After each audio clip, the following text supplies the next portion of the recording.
दोपहर को बहुत सारा काम करना है।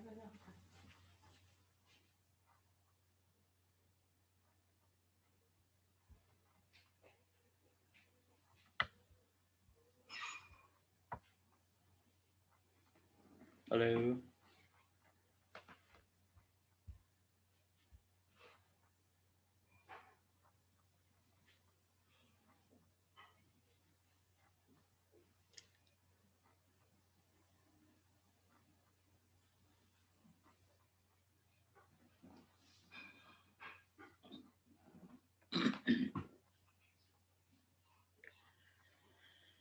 जी जनाब, बिस्मिल्लाहिर्रहमानिर्रहीम। आवाज़ आ रही है? यस सर, आवाज आ रही है।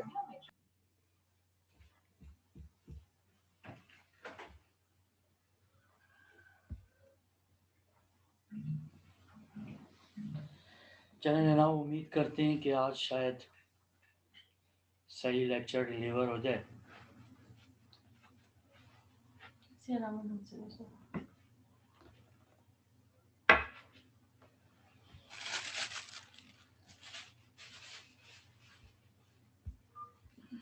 लास्ट टाइम तो बहुत प्रॉब्लम हुई थी इसके साथ।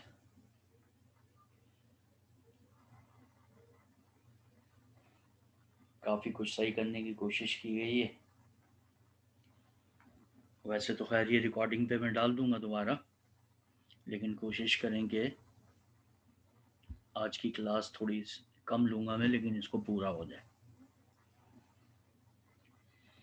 चैप्टर 2 हमने लास्ट टाइम शुरू किया था, जो बीच में बहुत डिस्टर्ब रहा। उसको मुख्तसरन मैं दोबारा शुरू कर रहा हूँ और इंशाल्लाह आज मामला सही हो जाएंगे। देखिए जनाब, physics, classical physics, matter, energy दोनों फिज़िक्स में डिस्कस होते हैं, लेकिन इनका आपस में कोई ताल्लुक नहीं।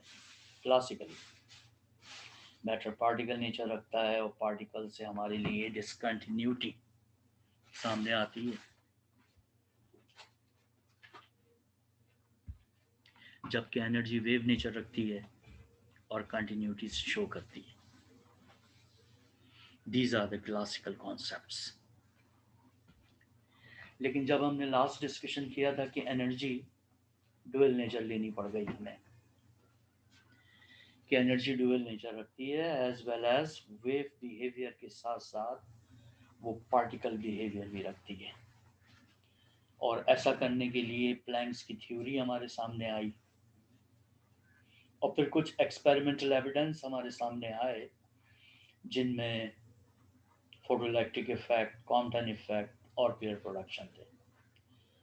तो फाइनली इस बात को कि भाई क्या थ्योरी लें, वेव लेते हैं तो इन तीन किस्म के जो फिनोमेना हैं उन्हें एक्सप्लेन करने में प्रॉब्लम आती है। पार्टिकल लेते हैं तो ये तो एक्सप्लेन हो जाते हैं, लेकिन वो जो प्योरली वेव फिनोमेना है जिनमें इंटरफेरेंस है, डायफ्रैक्शन है और बहुत सारे हैं, उनको प्रॉब्लम आती है। तो साइंटिस्ट ने अपनी आसानी के लिए ये कह दिया कि एनर्जी डुअल नेचर रखती है, दोहरी नौइयत, एज वेल एज वो पार्टिकल बिहेवियर भी रखती है और वेव बिहेवियर भी रखती है। और एग्जाम्पल के लिए मैंने आपको एक कॉइन की मिसाल दी थी। कॉइन दो फेसेस रखता है, हेड एंड टेल, लेकिन कभी भी उसके दोनों फेसेस को हम एक साथ नहीं देख सकते। हेड देख रहे होंगे तो टेल मौजूद होगा, नजरों से ओझल होगा। टेल देख रहे होंगे तो हेड मौजूद होगा, नजरों से ओझल होगा। कहते हैं कि किसी भी एक्सपेरिमेंट में अगर हमें पार्टिकल नेचर नजर आ रही है एनर्जी की, तो उसकी वेव एस्पेक्ट मौजूद है, लेकिन उस एक्सपेरिमेंट में हमें नजर नहीं आएगी। इसी तरह अगर कहीं वेव एस्पेक्ट नजर आ रहा है उसका, तो पार्टिकल मौजूद है लेकिन नजर उस एक्सपेरिमेंट में नहीं आएगा। हम उसको पार्टिकल ही समझते रहेंगे, यानी एनर्जी। चुनांचे ड्यूअल नेचर पर जब इख्तिताम हुआ इस सारी बात का और ये डायग्राम कुछ ये शक्ल इख्तियार कर गई जो आपके सामने है कि अब एनर्जी अपने रास्ते पे यानी वेव नेचर और कंटिन्यूटी के साथ साथ एरो उधर भी घुस रहे हैं पार्टिकल के अंदर। एनर्जी पार्टिकल नेचर यानी डिसकंटिन्यूटी की वजह से प्लैंक्स थ्योरी, और एक्सपेरिमेंटल एविडेंस ने उसको पार्टिकल शो कर दिया, टकरा रहे हैं बाकायदा like a particle. Photoelectric effect में, कॉम्पटन इफेक्ट में, पेयर प्रोडक्शन में तो एनर्जी मैटर में ही बदल गई और मैटर एनर्जी में ही बदल गया। तो ये तो बड़ी अजीब और गरीब कहानी हो गई।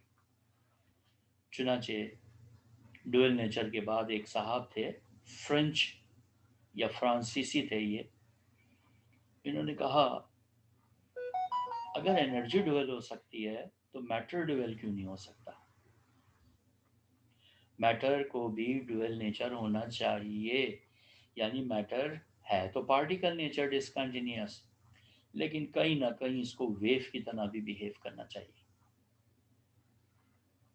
पहले तो लोगों ने उसकी बात का बड़ा मजाक उड़ाया, ये क्या बात हुई भाई, जो मसला वहां था उस प्रॉब्लम को दूर करने के लिए तो उसको डुअल लिया, अब ये कहते हैं पार्टिकल को वेव होना चाहिए, यानी पार्टिकल पार्टिकल के साथ इंटरफेरेंस करे। सो बोला लेकिन कुछ भी हो, अगर ये बात हो जाए तो ये डायग्राम और ये क्लासिकल कॉन्सेप्ट क्लियर हो जाता है, क्योंकि नेचर में सिमेट्री है। नेचर लाइक सिमेट्री, ये अल्फाज थे ल्यूइस डी ब्रॉगली के, फ्रेंच साइंटिस्ट। और वो ये भी कहता था कि मैकेनिक्स और ऑप्टिक्स दो अलग अलग ब्रांच है लेकिन लॉस तकरीबन एक जैसे हैं। एक था प्रिंसिपल ऑफ लीस्ट एक्शन, जो बिल्कुल प्रिंसिपल ऑफ लीस्ट टाइम की तरह था, लेकिन दो अलग अलग लॉस थे, एक ऑप्टिक्स में डिस्कस होता था और एक मैकेनिक्स में डिस्कस होता था। उसने कहा नेचर में सिमेट्री है तो एनर्जी को वेव के साथ साथ पार्टिकल नेचर अगर रख सकती है तो मैटर को पार्टिकल के साथ साथ वेव एस्पेक्ट रखना चाहिए। लोगों ने कहा ये कैसे मुमकिन है, मैटर के साथ वेव कैसे पॉसिबल हो सकती है और यह क्या होगी। तो उसने एक वेव आपको बताई, यानी एक वेव डिफाइन की, डिजाइन की, जिसका नाम उसने रखा मैटर वेव। और क्या definition the, the wave which associate with the matter particles and explain the wave nature of matter is called matter wave। यानी हर वो वेव जो पार्टिकल से रिलेट करेगी, एसोसिएट करेगी, उसके साथ माविन होगी, उसके साथ साथ होगी, उसे मैटर वेव कहेंगे। मैटर वेव से पहले सिर्फ दो वेव्स हमने डिस्कवर की हुई थी, यानी दो किस्में थी हमारे पास, एक मैकेनिकल वेव और दूसरी electromagnetic waves. Mechanical wave medium पे डिपेंड करती थी, इलेक्ट्रोमैग्नेटिक वेव के बारे में पूरी कहानी पढ़कर आ रहे हैं आप अभी। तो उसने तीसरी वेव भी बता दी, मैटर वेव। ख्याल रखिएगा कि मैटर वेव ना तो मैकेनिकल वेव्स हैं और ना ही इलेक्ट्रोमैग्नेटिक वेव्स हैं। इनको वहां ले जाने की कोशिश नहीं कीजिएगा, उन दोनों के साथ मिलाने की कोशिश नहीं कीजिएगा। ये तो किसी भी एक पार्टिकल को एक वेव बनाने के चक्कर में है और वो वेव मैटर वेव कहलाएगी। Matter wave is a different from the electromagnetic waves and the mechanical wave. उन जैसी नहीं है, उनसे इसका कोई ताल्लुक नहीं है। This is only associate with the matter particles and define for explanation the wave behavior of the matter। इस वेव लेंथ को, यानी ऐसी वेव की जो लेंथ होगी, वेव लेंथ होगी, उसको डीप ब्रॉगली वेव लेंथ कहा गया। जहां भी लफ्ज डीप ब्रॉगली वेव लेंथ आ जाए आप फौरन समझ जाइएगा कि ये मैटर वेव की और पार्टिकल के वेव बिहेवियर की बातें हैं। इनका कोई ताल्लुक नहीं है इलेक्ट्रोमैग्नेटिक वेव से, इनका कोई ताल्लुक नहीं है मैकेनिकल वेव से, ना उन जैसी तस्वुर की जाएगी। बस एक वेव है, पार्टिकल से रिलेट कर रही है, और ये वेव लेंथ बराबर होगी इसके h/mv, where h is a Planck's constant, m and v are the mass and velocity of the particle। ये बात जनाब आपको डी ब्रॉगली साहब ने बताई।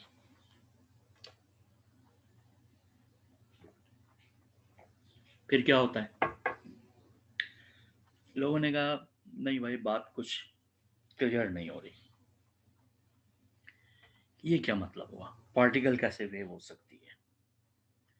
तो उसने ये जो फॉर्मूला दिया था, ये ऐसे ही नहीं दे दिया आर्टिकल पंजो, बस बाकायदा इसको डिराइव किया उसने। और नेक्स्ट हम इसी को डिराइव कर रहे हैं, यानी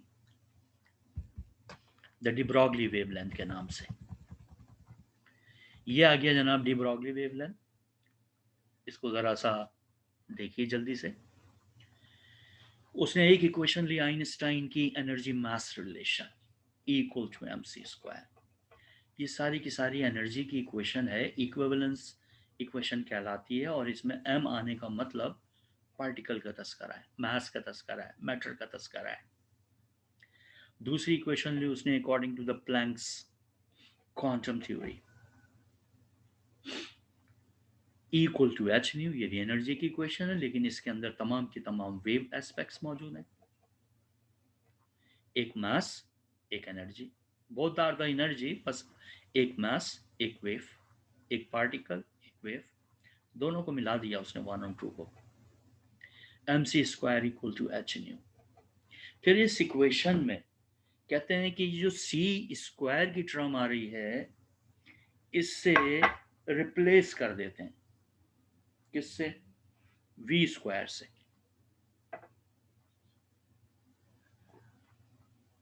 क्यों? इसलिए कि c इंडिकेट करता है velocity of electromagnetic waves. c electromagnetic waves की वेलोसिटी को जाहिर करता है। v ये भी वेलोसिटी को जाहिर करता है, बोथ आर द वेलोसिटीज, लेकिन c is a constant. Electromagnetic waves की वेलोसिटी कांस्टेंट होती है, वही जो वेलोसिटी ऑफ लाइट होती है, और ये कांस्टेंट है, यूनिवर्सल कांस्टेंट है, और हमेशा लाइट को या किसी भी इलेक्ट्रोमैग्नेटिक वेव्स को की वेलोसिटी को c से जाहिर करते हैं। अच्छा, हम डिस्कस करना चाहते हैं फॉर द मैटर पार्टिकल्स, तो c तो मैटर पार्टिकल की वेलोसिटी नहीं होती, इसलिए क्योंकि इक्वेशन को फॉर द मैटर पार्टिकल बनाया जा रहा है, c को रिप्लेस कर दें v² से। मफहूम उसका एक्सक्यूज मी वही है सर, जी। लेकिन आइंस्टाइन ने सी को स्पीड ऑफ लाइट कहा था ना? है ना? आइंस्टाइन ने सी को नाम दिया था स्पीड ऑफ। जी जी, बिल्कुल दिया था, हम भी वही दे रहे हैं। तो फिर ये वेलोसिटी और speed of velocity of electromagnetic wave और स्पीड ऑफ लाइट में फर्क नहीं है? नहीं नहीं, एक ही चीज होती है, क्योंकि लाइट भी ये एक ही टर्म है? जी, क्योंकि लाइट भी इलेक्ट्रोमैग्नेटिक वेव्स ही होती है, एक खास फिर उसको मतलब अच्छा, सी से जाहिर करते हैं उसको भी, लेकिन यहाँ वी से जाहिर इसलिए कर रहे हैं कि हम मैटर पार्टिकल की वेलोसिटी की बात करेंगे आइंदा, उसको तो सी से नहीं जाहिर कर सकते, इसलिए इक्वेशन में c² को रिप्लेस कर दिया v² से। और नीचे ये बात लिखी हुई है, in above equation the term c² must be replaced by term v² for matter particles। ऐसा क्यों कर रहे हैं? फॉर मैटर पार्टिकल्स ऐसा कर रहे हैं, और वजह और मजीद आगे कि no matter body has a velocity equal to the velocity of light, क्योंकि किसी भी मैटर बॉडी की वेलोसिटी ऑफ लाइट के बराबर नहीं हो सकती। चुनाचे इक्वेशन जो है वो सिर्फ रिटन फॉर्म में चेंज हुई है, यानी वही वेलोसिटी ही है, v² is a velocity square, लेकिन आगे लिखा है for matter particles. m is the mass of matter particle, v is the velocity of matter particle. अब ये matter particle के लिए लिखी हुई ये इक्वेशन और ये इक्वेशन में फ़र्क है यही, इसको तो आप इलेक्ट्रोमैग्नेटिक वेव के लिए कह सकते हैं, लेकिन अगर मैं सी स्क्वायर को वी स्क्वायर से रिप्लेस कर दूं तो अब ये फॉर मैटर पार्टिकल लिखी हुई है। एक वी को ब्रेक करके यहाँ ले आए, यहाँ एम वी रह गया, एच और न्यू की जगह साथ वी आ गया, न्यू ओवर वी। ये एक बड़ी आसान सी रिलेशन है, मैट्रिक्स से पढ़ते आ रहे हैं, वी बराबर न्यू लैम्डा, इसे सी बराबर न्यू लैम्डा भी लिखते हैं हम for electromagnetic waves. Sir H किस चीज को जाहिर करते हैं? Planck's constant, Planck's constant H है, और इस तरह मैंने यहाँ से न्यू ओवर वी की वैल्यू निकाली, न्यू यहाँ मौजूद है, वी यहाँ ले आए और लैम्डा इधर ले गए, तो 1 ओवर लैम्डा बराबर हो गया न्यू ओवर वी। अब जहाँ लिखा हुआ है न्यू ओवर वी यानी इक्वेशन 3 में, वहाँ लिख दिया 1 अपॉन लैम्डा, ये आ गया उसकी जगह 1 अपॉन लैम्डा, और लैम्डा की वैल्यू निकाली गई तो आपको मिल गई लैम्डा बराबर एच अपॉन एम वी। वही इक्वेशन जो अभी मैंने पीछे दिखाई थी आपको डी ब्रॉगली वेवलेंथ के लिए, वो ये इक्वेशन आ गई। हम किसी भी पार्टिकल की डी ब्रॉगली वेवलेंथ कैलकुलेट कर सकते हैं। ख्याल रखिएगा मैटर वेव, सिर्फ मैटर वेव के लिए यूज होती है ये इक्वेशन, किसी और वेव यानी इलेक्ट्रोमैग्नेटिक वेव्स और मैकेनिकल वेव्स के लिए ये इक्वेशन यूज नहीं होगी, only for the matter wave, h upon mv, where h is called the Planck's constant, जिसकी value 6.63 10 to the power minus 34 है, जूल्स इंटू सेकेंड इसका यूनिट है। लैम्डा बराबर h over mv, m is the mass, Broglie de Broglie,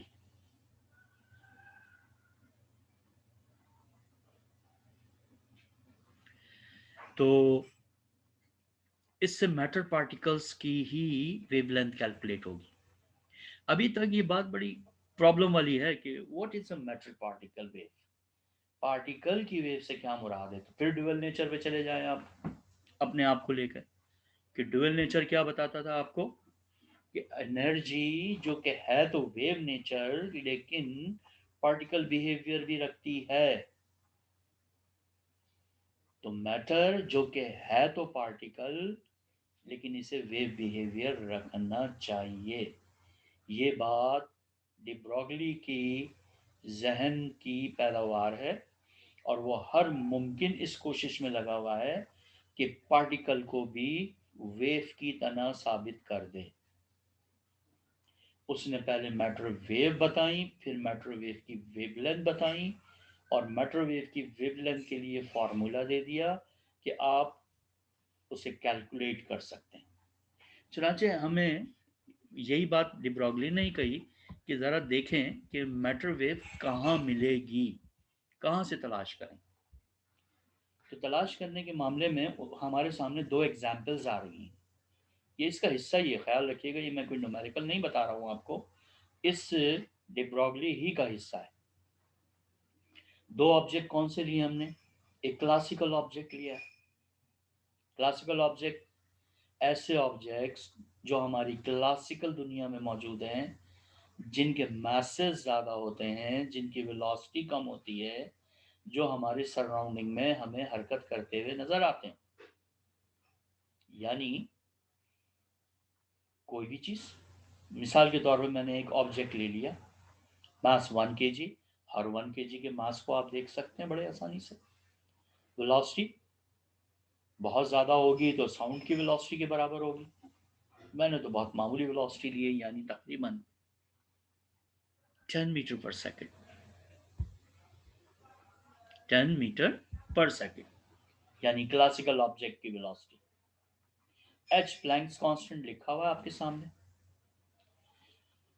de Broglie wavelength निकालते हैं, lambda बराबर H over M V, H की value रख दी, एम की वैल्यू रख दी, वी की वैल्यू रख दी। क्या लैम्डा मिला, वेवलेंथ मिल गई 6.63 10 की पावर -35। गौर करने की बात है। The de Broglie wavelength of a classical object which is less than the Planck's constant. Planck's constant से भी ज्यादा छोटी वेवलेंथ, ख्याल रखिएगा।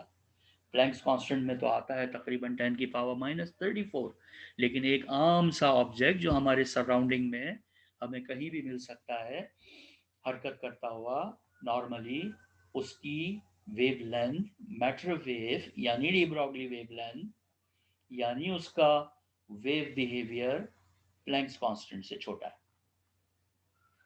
तो इस बात से क्या पता चला? अभी मैं इस पे रिजल्ट पे दोबारा बात करता हूँ, पहले कंपैरेटिवली दूसरा वाला भी देख लें। अब मैंने क्लासिकल ऑब्जेक्ट नहीं लिया कोई, बल्कि सब एटॉमिक पार्टिकल लिया। सब एटॉमिक पार्टिकल का मतलब ऐसे छोटे छोटे पार्टिकल्स जिनको हम मान तो रहे हैं, देखा नहीं है हमने, लेकिन हम उनको मानते हैं, एटम या एटम के हिस्से। मैंने एक इलेक्ट्रॉन ले लिया। इलेक्ट्रॉन जिसका मास 9.1 की पावर -31 किलोग्राम है और इसकी वेलोसिटी 10 की पावर 6 ली जा रही है, क्योंकि इलेक्ट्रॉन वगैरह की वेलोसिटी नॉर्मली आम टेम्परेचर पे ये होती है। और ख्याल रखिएगा ये velocity approaches the velocity of light कह सकते हैं, क्योंकि ये 0.1 of the velocity of light है, 10वां हिस्सा। h वही प्लैंक्स कांस्टेंट। अब हमने इस सब एटॉमिक पार्टिकल की वेवलेंथ निकाली h/mv के फॉर्मूले में। h रख दिया प्लैंक्स कांस्टेंट 9.110 की power -31 is a mass of electron and 10 की पावर 6 उसकी वेलोसिटी। जब हम इसे सॉल्व करें जो भी रिजल्ट आए वो सब अपनी जगह सही है, लेकिन आप देखेंगे कि उस रिजल्ट में 10 की पावर -10 आ रहा होगा, 10 की पावर -10। यहाँ जो वेवलेंथ मिलेगी डी ब्रॉगली की वो 10 की पावर -10 मीटर, यानी 1 एंगस्ट्रॉम या एंगस्ट्रॉम ऑर्डर में, आसान लफ्जों में। और ख्याल रहे नीचे ब्रैकेट में मैंने एक बात लिखी है, क्या कि in electromagnetic wave X rays have a wavelength approximate 10 to the power -10, कि ये जो वेवलेंथ है ये उमूमन एक्सरे की होती है इलेक्ट्रोमैग्नेटिक वेव्स में, इलेक्ट्रोमैग्नेटिक वेव्स में। तो हमें सब एटॉमिक पार्टिकल की जो वेवलेंथ मिल रही है मैटर वेव की, वो 10 की पावर -10 में मिल रही है। अब दोनों का कंपैरिजन करते हैं।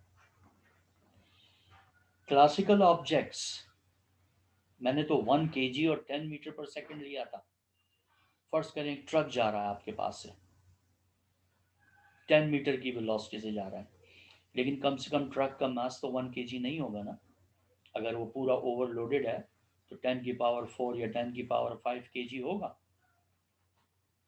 तो मजीद क्या हो जाएगा, मास की जगह 1 के बजाय 10 की पावर 5, और ये ऊपर चला जाएगा तो -5, और प्लैंक्स कांस्टेंट के साथ मिल जाएगा तो 10 की पावर -40 हो जाएगा, यानी और छोटी वेवलेंथ। -34 इतनी छोटी वेवलेंथ है, और अगर इससे भी छोटी हो जाए कोई वेवलेंथ तो हमारे पास कोई ऐसा जरिया नहीं है कि हम उसे डिटेक्ट कर सकें।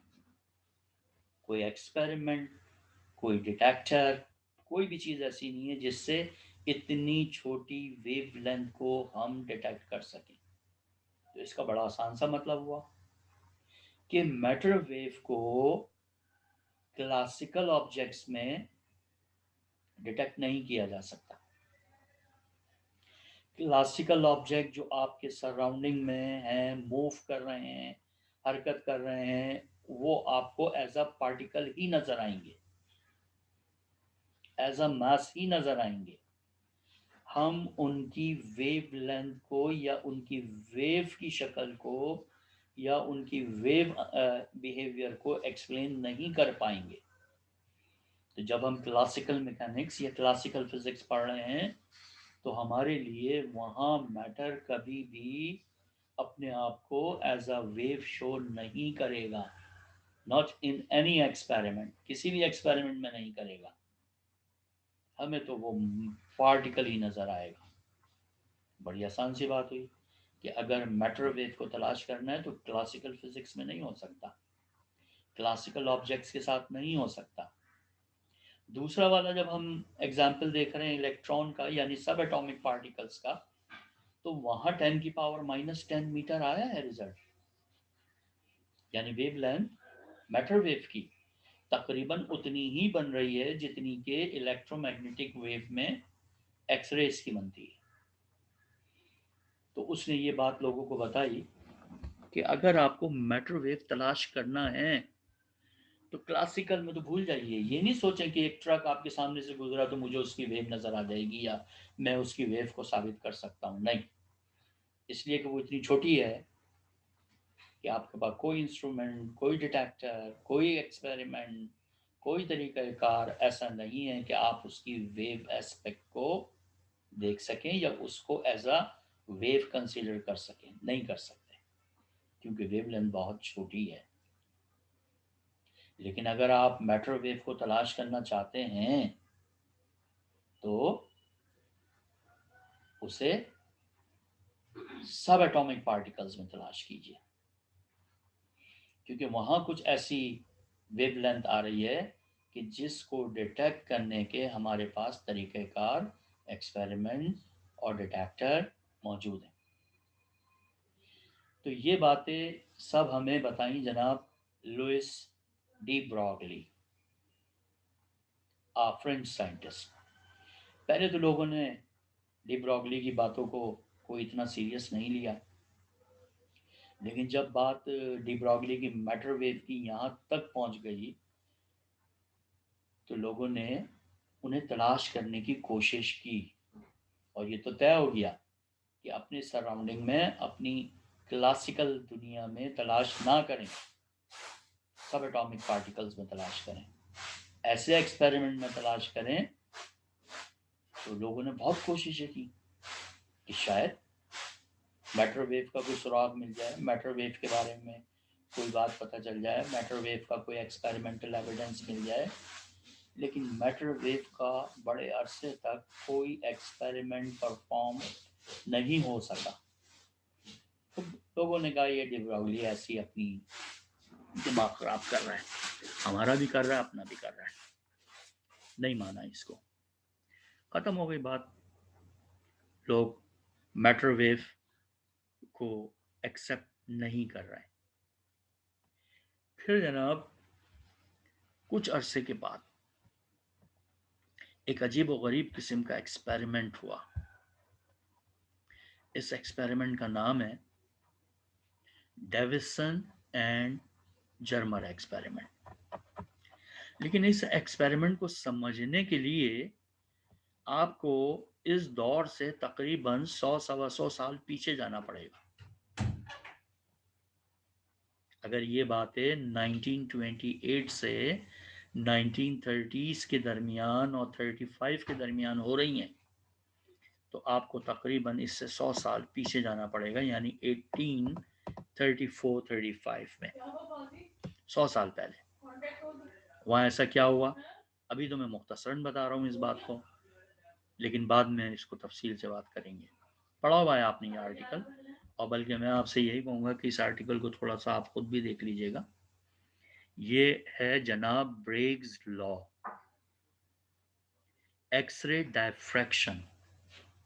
इंटर में भी पढ़ा हुआ है और वेवन ऑसिलेशन में भी पढ़ा होगा कि ब्रेग्स ने 1834-35 के लगभग एक एक्सपेरिमेंट किया था एक्सरे के हवाले से, और ख्याल रहे कि एक्सरे इलेक्ट्रोमैग्नेटिक वेव्स हैं।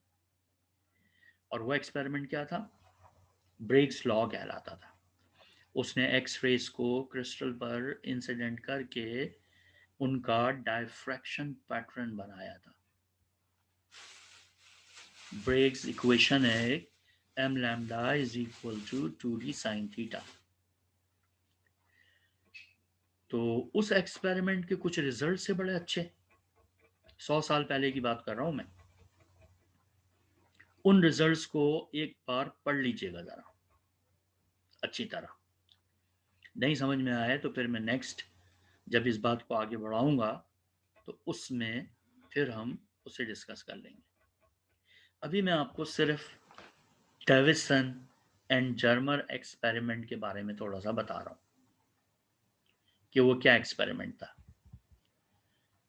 ये जनाब हमारे पास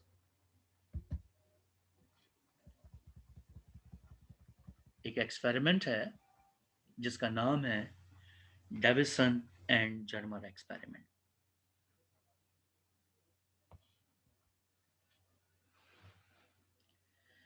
ये दो अमेरिकन साइंटिस्ट थे। डी ब्रॉगली की बात पुरानी हो गई है माइक्रोवेव के हवाले से, यानी डी ब्रॉगली की बात साबित ही नहीं हो रही। क्या करें, मजबूरी है। तो two American scientists, Davison and Germer, performed an experiment which is nearly evidence of matter wave. Nearly evidence से मुराद यहाँ ये है कि करीब तरीन, just not a practical evidence. आप ये नहीं कह सकते कि मैटर वेव मिल गई आपको कि ये नहीं मैटर वेव। ये तो जब इसके रिजल्ट्स को हम डिटेल में बात करेंगे ब्रेक्स को सामने रखते हुए, तो आप ये ज़रूर कह सकते हैं कि हाँ कुछ सूरत हाल है तो, लेकिन ये कोई बिल्कुल परफेक्ट एविडेंस नहीं है और ना उस दौर में इसको माना गया। उसके बाद जो एक्सपेरिमेंट पढ़ेंगे उसमें फिर ये बात साबित हुई कि नहीं ये भी सही है और वो भी सही था, यानी माइक्रोवेव एग्जिस्ट करती हैं।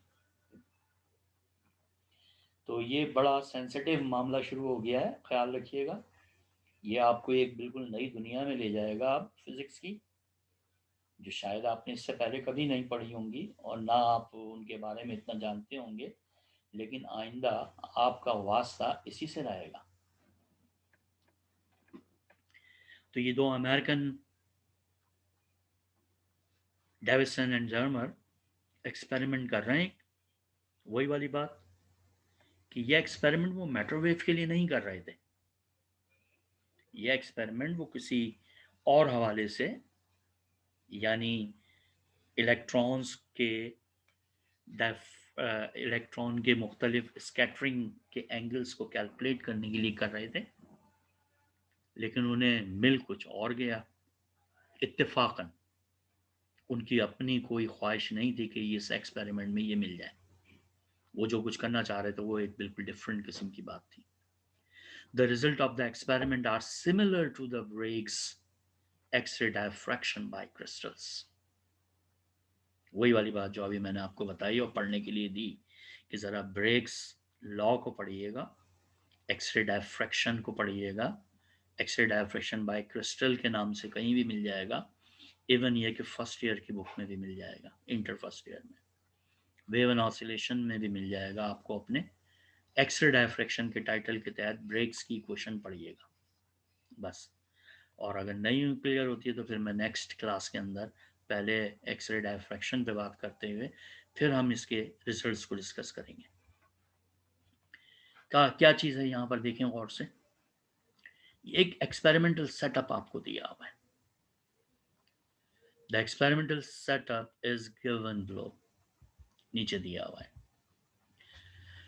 क्या एक्सपेरिमेंट है, 3 हिस्से हैं इसके एक्सपेरिमेंट के। एक ही बिल्कुल upper left, this one, the first part, the second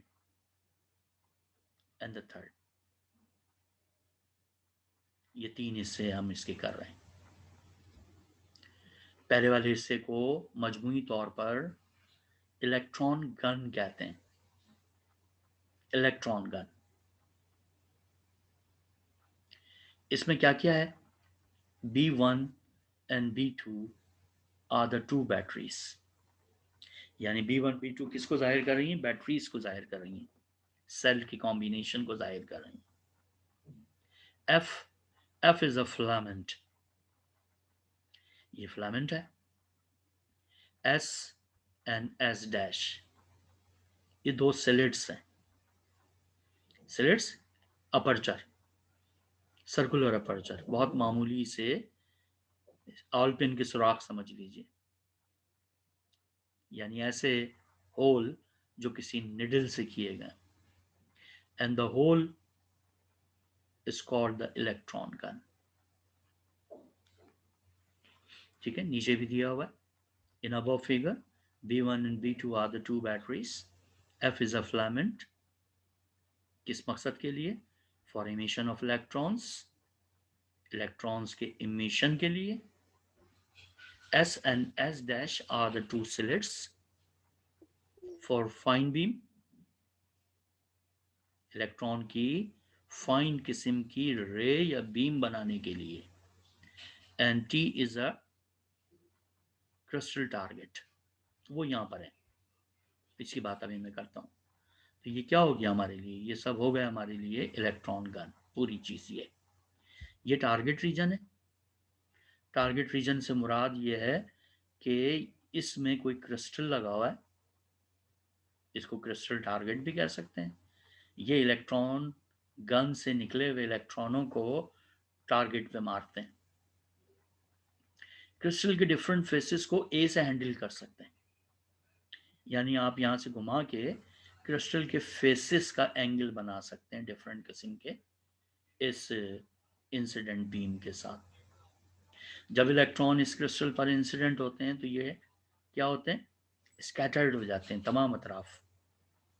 हमने एक ही साइड दिखाई है नीचे की तरफ कि इलेक्ट्रॉन इधर इधर भी हुए होंगे यकीनन, उनको हमारे डिस्कशन में नहीं है, यहां पर है। तो यहाँ एक सेमी सर्कुलर आर्क सी बनी हुई है।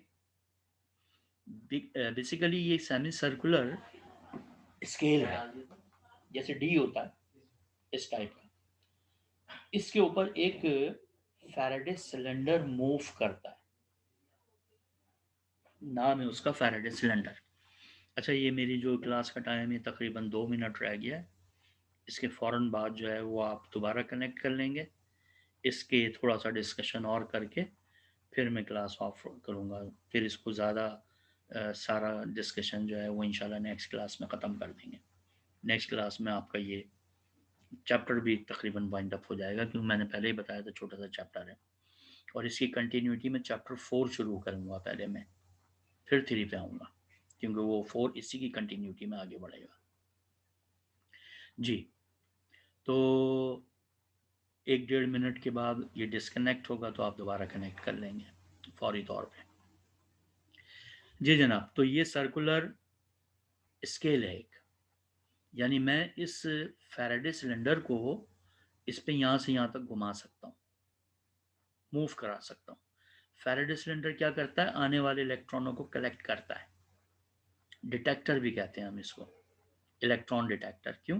क्योंकि जब इलेक्ट्रॉन इसमें आएंगे तो ये इसके साथ जुड़ा हुआ है गैल्वेनोमीटर, तो इलेक्ट्रॉनों को क्या मिलेगा, इलेक्ट्रॉनों को यहाँ कलेक्ट होने पर इधर करंट मिलेगा, और करंट से हम अंदाज़ा लगा लेंगे कि इलेक्ट्रॉन किस एंगल पे ज़्यादा आ रहे हैं, किस एंगल पे कम आ रहे हैं। स्कैटरिंग ऑफ इलेक्ट्रॉन्स को डिफरेंट एंगल्स पे कलेक्ट कर रहे हैं।